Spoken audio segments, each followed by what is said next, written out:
We're at the Lake Superior Railroad Museum here in downtown Duluth. The temporarily closed St. Louis County Depot is set to reopen on Wednesday, July 1st, and train rides will commence on the North Shore Scenic Railroad. Tickets are available at duluthtrains.com. And you can also get all our episodes, almost 100 of them now, that are all inventoried for you for binge watching convenience by going to duluthtrains.com/video tours. And then you can catch up on all now 98 different episodes of these behind-the-scenes tours. And when you do, share them with everybody. That's the key. Thank you very much. So I'm driving down the street the other day, and I'm thinking red light, green light. You know, the old come and go game, go and stop, and there it is, the stop light. Red, yellow, green. I wonder where that, well, by now you got to figure out where this is going, right? It's going right there. We'll come back to that. Let's talk about traffic signals for traffic as we think of it today. Pedestrians, automobiles, let's go back to horses and the horse and buggy days. All of a sudden in London, England in the 1860s, there's just too many of them. And there's no way to control them other than having an officer there to direct traffic. Not the best job in the world, especially when you consider what horses do. So they had to come up with a signaling method.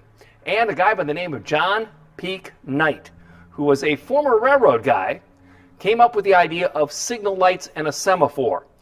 Red, almost a universal sign for stop, and originally white for go. And that was the early signals. In 1914, it came to America in a deadly way. What happened was they were using red lights for stop and white for go. And guess what happened? One of the lenses fell out. The red one fell on the ground. The train is going by. It sees white, and you have a cornfield meet. That's when they came up with red and green and no longer used white. Yellow was added a little bit later, and we'll get to that. The original invention of the lights on the railroads also started in England, back in the 1830s, in the very beginning of railroading. And of course they had to, because if you have only one track, you need a way to direct traffic. And that's where the lights and the signaling came in. And that, of course, led to the signaling inventions in the 1930s, when in 1934 the whole system was standardized because some of the railroads were starting to merge and using different systems. They had to have one universal one. And that came in the 1930s. The biggest advancement, though, was the actual light itself. And let me show you that. So we have the color red, meaning stop. The origins of that are kind of muddled in history, but red has always been a warning, a stay away, a stop, if you will. And I told you how green came about because it used to be white until the red lens fell out one day and there was a terrible accident. So they went to green. And yellow was added in 1923 by William Potts. He was with a railroad out of Detroit, Michigan, and he came up with the yellow caution, or the signal is about to change, just to give you a fair warning. But the real advance in signaling, remember, daytime you could use a semaphore, but what are you going to do at night? Well, you're going to use a light. Wouldn't it be nice if you could have a light that could be seen during the day?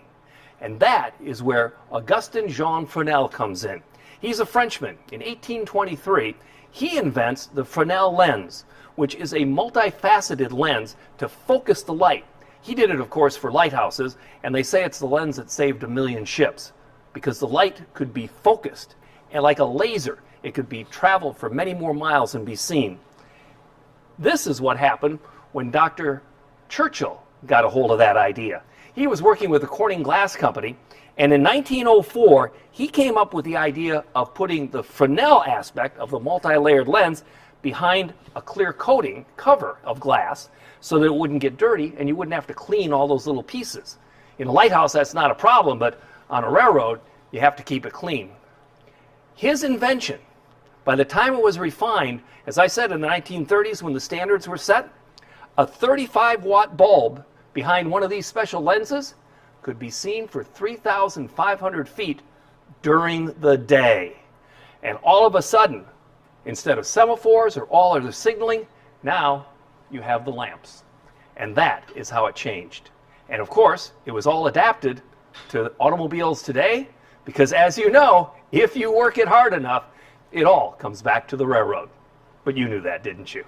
And you know also that to be safe, you have to wash your hands, Cover your coughs. Don't touch your face. Keep a social distance. Now more than ever, if you are sick, stay home. And then come and join us tomorrow for another one of these behind-the-scenes tours. In the meantime, let's take care of each other.